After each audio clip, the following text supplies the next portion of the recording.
Que faire des mômes? Que faire des mômes? Que faire des mômes? Que faire des mômes? Que faire des mômes? Que faire des mômes? Que faire des mômes? Que faire des mômes? Eric Couder. Bonjour à tous, c'est Eric Couder, bienvenue pour ce nouvel épisode de votre podcast Que faire des mômes, en compagnie de Solène Revol.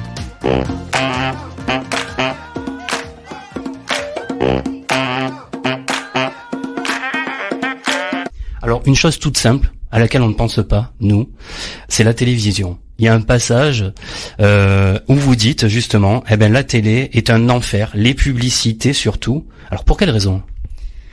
En fait, les publicités, j'ai l'impression que dans chaque publicité, il y a quelque chose en rapport avec le poids ou la nourriture. Et même des pubs toutes simples, mais des pubs de parfum, on voit les filles qui sont... souvent, elles sont maigres, il faut le dire. Et c'est vrai que ça donne pas une image de la femme telle qu'elle devrait être. La société impose un corps qui n'est pas en bonne santé. Le corps en bonne santé, c'est quoi pour vous aujourd'hui ? Le corps en bonne santé, c'est être bien dans sa peau, et puis surtout, c'est quand on mange sans se poser la question de comment je vais être après, quoi.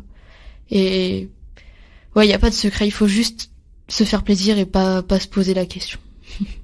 Alors le 30 décembre 2015, vous sortez définitivement de l'hôpital. Quel souvenir en gardez-vous ? C'était étrange, j'étais angoissée, mais à la fois je réalisais pas en fait, et ça m'a fait comme une libération. Puis c'est étrange, mais 9 mois, comme me disait ma mère, c'est un peu une renaissance. C'est comme si j'étais de nouveau quelqu'un, et il y avait rien de plus beau. Vous étiez à la fois heureuse, mais vous avez des appréhensions également ? Parce que forcément, j'avais encore ce petit démon. Et je savais pas si sortir de l'hôpital, ça allait m'aider dans le sens où il fallait que je continue à faire mon combat, mais à la fois être confrontée à la vie à nouveau, être de nouveau avec mes parents et manger avec les autres.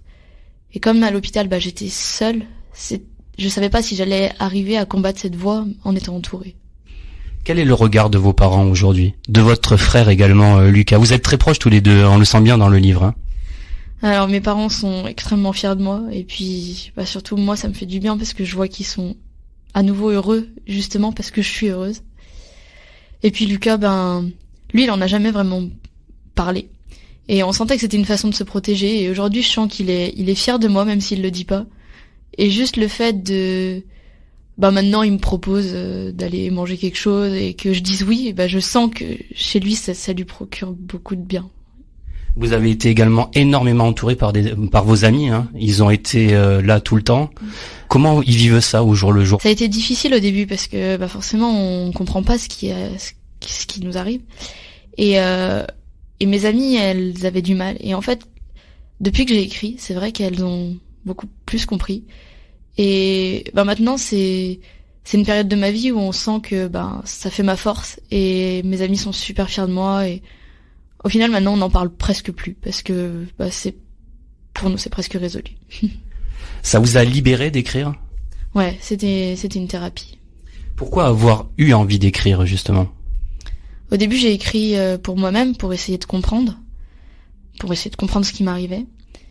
Et puis après, je me suis dit, mais est-ce que ça pourrait pas aussi aider mes parents qui étaient pleins de culpabilité ? Et je leur ai fait lire, et ça les a beaucoup aidés. Et puis en fait, je me suis rendu compte qu'aussi, le fait que je m'en sorte, ça pouvait donner de l'espoir. Et partager mon combat, je me suis dit, moi, si j'aurais lu quelque chose à ce moment-là, ça m'aurait aidé. Et du coup, je me suis dit, il faut que je partage, il faut que j'aide ces gens les parents à déculpabiliser, les jeunes filles à y croire encore.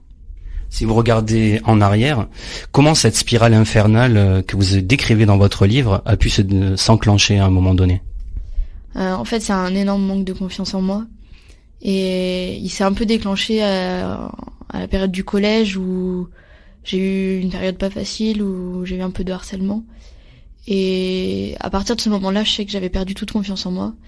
Et en fait, au fur et à mesure des années, chaque petit événement, ça me rappelait cette période-là. Et du coup, ça me détruisait encore plus. Aujourd'hui, cette voix, elle a totalement disparu? Alors, elle refait surface de temps en temps. Mais maintenant, elle m'empêche pas d'être heureuse parce que je sais la combattre et maintenant je me laisse pas faire et je sais que je retomberai pas là-dedans. Comment on arrive à s'en défaire?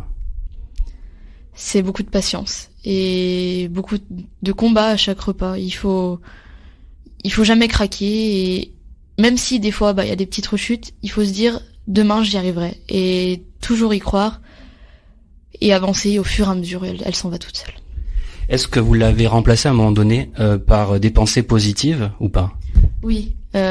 Puis j'affichais aussi beaucoup de messages sur mon mur à l'hôpital où je me disais n'écoute pas la voix. J'écrivais ça sur les murs et du coup quand j'étais dans mon repas et qu'il y avait cette voix, j'avais ce message aussi en face de moi et du coup et voilà, j'arrivais à me pencher plus du côté du mur que de la voix. Quel conseil vous donneriez aux jeunes filles, aux jeunes garçons, tout simplement touchés par la maladie, pour qu'ils arrivent à s'en sortir?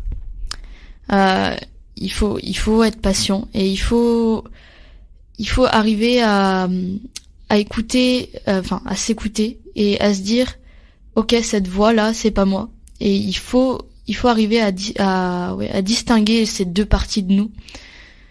Et c'est une lutte au quotidien. Il faut souffrir, il faut passer par la culpabilité.